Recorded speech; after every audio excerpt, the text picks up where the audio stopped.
Hello guys! Kumusta? Again and again, magluluto ulit ako.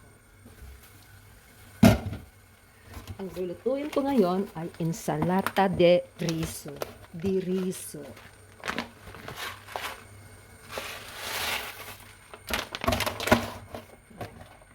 Ito yung riso.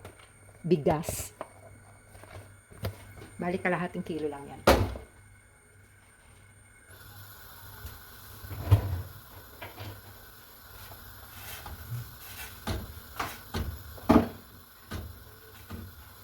Half kilo of rice. Siyempre, para magkalasa, lalagyan natin siya ng konting sale. Sale, asin.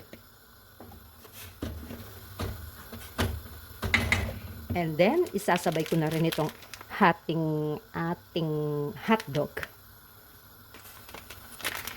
Sabay natin pakuluin.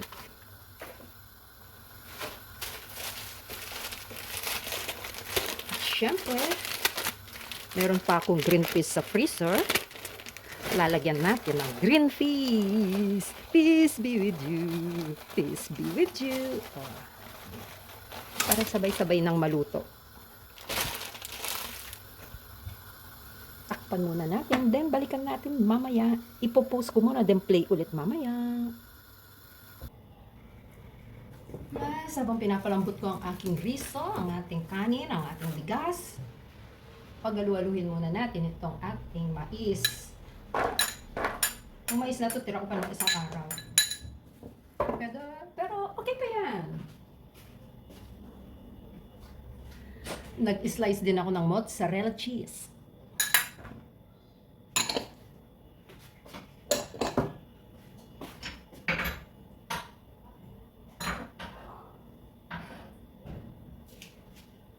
At siyempre, medium size na kamatis, press, at tinanggal ko yung buto.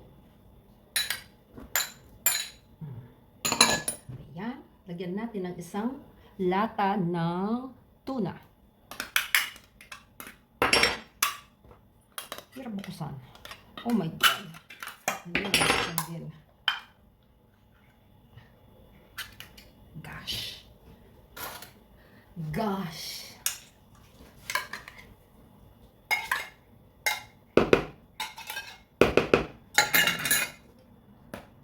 Nilagay ko pati yung kanyang mantika. Olive oil naman yun.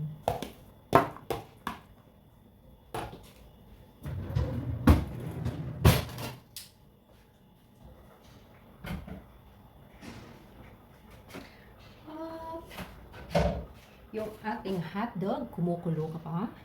Umuusok pa. Umuusok, hindi kumukulo. Umuusok, guys. Ngayon, gagawin ko, guguntingin natin. Kasi mainit, so ganitong gawin natin.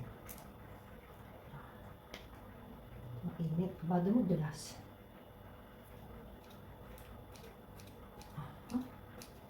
Ayan.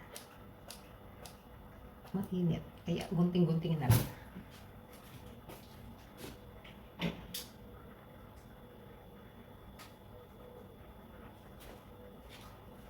Pa yung isa.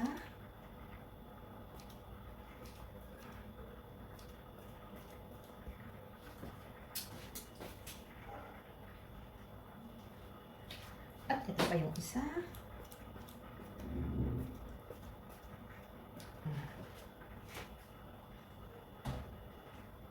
At ito pa ang isa. Ayan. Malinis naman ang ating gunting. Ito ginagamit ko lang pang kitchen. Make sure talagang malinis ang ginagamit. Kasi ako dito sa bahay, iba yung ginagamit ko sa mga papers, iba yung gunting ko sa banyo, at iba ang gunting ko sa kusina. Okay, balikan natin yan ulit mamaya pag malambot na ang ating bigas. Eto na guys, luto na ang ating bigas. Dinrain ko na to, inugasan ko sa running water na yung para lumamig siya. Kaya nga, ensalata de riso. So, ilagay natin. Siguro hindi natin lalagay lahat. Ang dami. Ayan. Ilagay muna natin.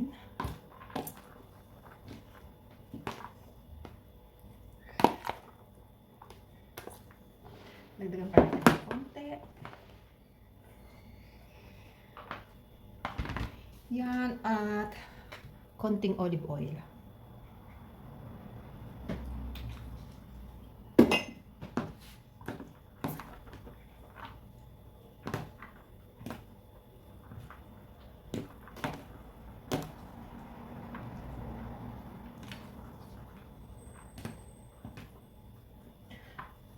Parapapa, parang maraming sahog.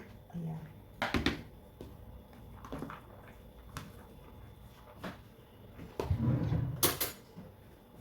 Tikman natin kung tama ang kanyang alat.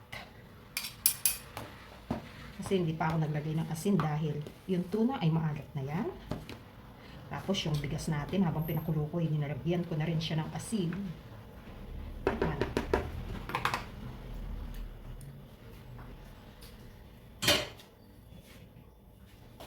Konting asin lang. Medyo matabang siya para sa akin.